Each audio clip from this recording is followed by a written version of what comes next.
The Holy Gospel according to Matthew, the 22nd chapter. Glory to you, O Lord.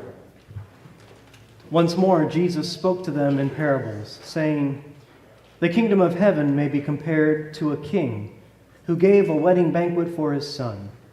He sent his slaves to call those who had been invited to the wedding banquet, but they would not come.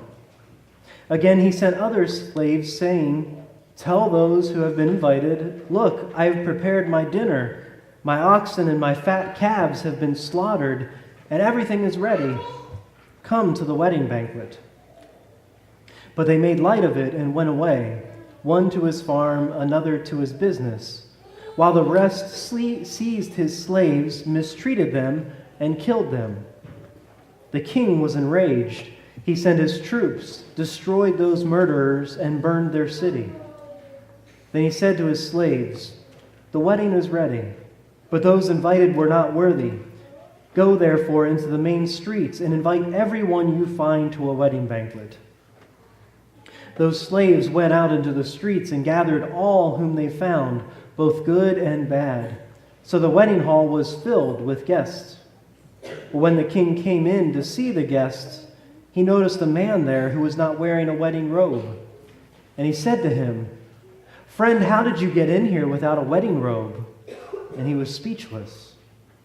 Then the king said to his attendants, 'Bind him hand and foot and throw him into the outer darkness, where there will be weeping and gnashing of teeth. For many are called, but few are chosen.'" The Gospel of the Lord. Praise to you, O Christ.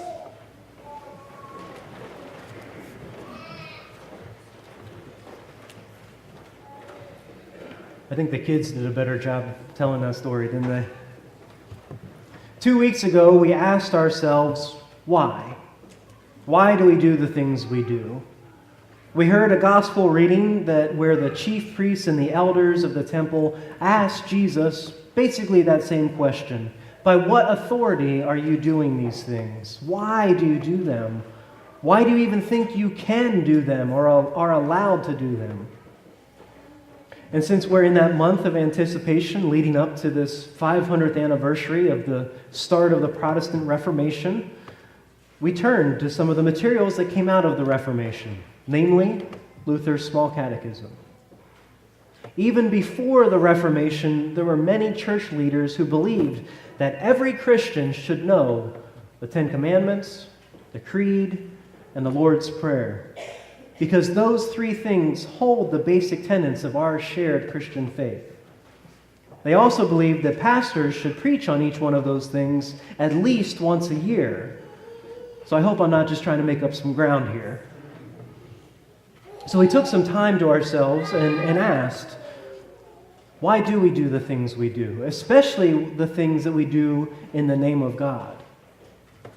And so we heard readings from Luther's explanation to why we confess, or why we receive the Lord's Supper, or what the words of the Creed mean. And then I asked you all to do your homework of asking yourself, why do I do these things? Whether it's in church or in a daily basis. And you all have been doing that, right? Okay, sure. I'll trust you. Then last week's readings gave us a good glimpse into two things that we often hold in tension in this faith: law and gospel.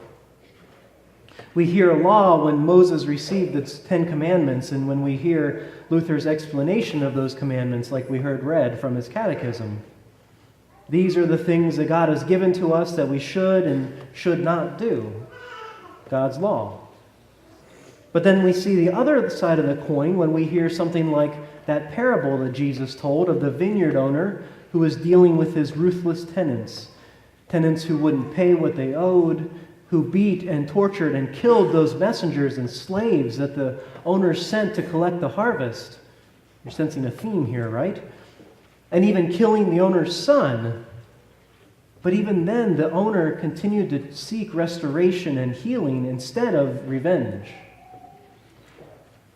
And the hearers of this parable were saying, well, this isn't how things work. But Jesus was saying, no, that's exactly how God works. Then we get to today. And there's a feast, a wedding banquet. A king has thrown a huge party for his son's wedding. The problem is that no one who is invited shows up. In fact, as we saw, they were so against coming for some reason that they beat and they killed some of the slaves who came to ask them if they were coming. Well, either the king didn't want all that food and drink to go to waste, or he wanted some revenge or had a point to prove. So he had his slaves go into the streets and gather up anyone who was out there, literally anyone, and invite them to the banquet. Well, how nice of him to do such a thing, we think to ourselves. But then we hear that the king comes and he arrives at his banquet and he looks over these crowds of people and he notices that one guy. There's always that one guy, right? He notices that guy isn't wearing a wedding robe. That's right. One of the guests who had just moments before been out in the town, out in the street, not planning on going to a wedding that day, and out of the blue is invited to a wedding to eat a dinner. Well, of course he didn't have a wedding robe. He didn't carry it around in his day pack. Yet when the king saw him without this robe, that guest was banished and thrown into the outer darkness. I mean, how rude. Well, let's hold on to that thought for just a minute, because we also need to address something else we heard this morning, which was at the beginning of the worship service, we heard the Lord's Prayer and those explanations of each petition. Why? Well, for one thing, since we heard all the other parts of the catechism, we can't just leave out the Lord's Prayer, right? So we had to get it in there. But two, it's a logical next step for where we've been heading here these few weeks. I'm sure you've all noticed this, that in Luther's Small Catechism, there's a certain order that those three pieces occur in. And what is that order? The first thing that's in the catechism is the what? 10 Commandments. Our confirmation kids should know that. We just went over that. Second thing is what? The Creed. And the third thing that comes is the Lord's Prayer. After those things, Luther adds baptism and confession and the Lord's Supper, but he placed those first three especially in that order for a reason. It actually tells us in the study guide, it says, Luther insisted that Christians begin with the 10 Commandments, which show us God's demands and our inability to fulfill them, and then move to the Apostles' Creed, which declares what God has done for us, and then to the Lord's Prayer, which teaches us where we may go for help. It was Luther's intent that rather than thinking that God and Christianity are only about rules and regulations and how we get to heaven when we die, that instead we should see all these things as God's gifts to us. Luther wanted to point out to us that the gospel message that Jesus gave us is there to help us fulfill God's law. The Lord's Prayer is where we turn when we don't know where else to go. It's a prayer to God that helps us to see and understand what God has done for us. It helps us to know that God is with us. I mean, that is the gospel message, the good news that is for us through our Lord Jesus Christ, right? Which brings us back to that banquet. This is a parable that I'd say is most easily described as puzzling.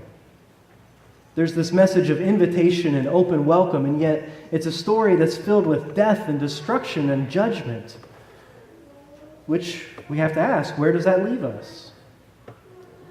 Well, of course, there's been numerous interpretations and numerous scholars trying to determine what Jesus intends with this parable. But with what we've been hearing over these past couple weeks, in the succession of stories and the asking of why we do what we do, I hear in this parable two things. First, I hear a story of welcome. There's a host of a feast who wants a banquet hall filled with guests. There's food to be eaten. There's a party to attend. And this host wants people to be a part of it.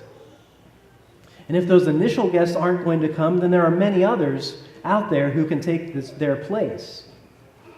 And I've seen multiple stories of something like this in the news recently, across the internet and Facebook, where someone who plans a wedding and kind of last minute they back out of the wedding, but you can't get your deposit back on the food. So you have here 170 plates of food ready to be served this day that they aren't going to be able to get back. So what do?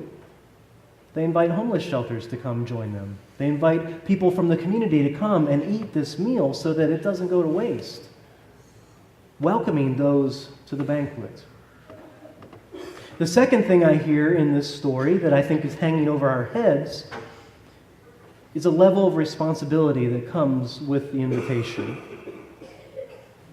Obviously, we hear in that time there was a responsibility or an obligation that when you attended a wedding, you were supposed to wear a certain garment to show respect and honor for what was happening. I mean, really, that was the only thing that was being asked of at that point of those guests. If you were being welcomed to a party in this free meal, I mean, can't you do that one thing in response? So that leaves us to wonder, what is our response? I think for a long time I've been accused of being a universalist. I think God's love is for everyone and everyone is saved, and I want things to be that way. I want God's love to be for everyone, and I want everyone to be saved. I've been accused of that. Like I said, I want that. But what we hear is that it's not just that, but that there's something that comes out of that. There's a responsibility that comes from what God has done for us. There's an obligation that we have to fulfill because of these gifts of grace and love. Is that response following the commandments, serving our neighbor, loving one another? If so, we see how we can do that through the Creed and the Lord's Prayer. What is our response? What are we called to do? Because all that we should do is a response to the good news of what God has already done for us. And all that we do should be done to the glory of God's kingdom. And I say for that, thanks be to God. Amen.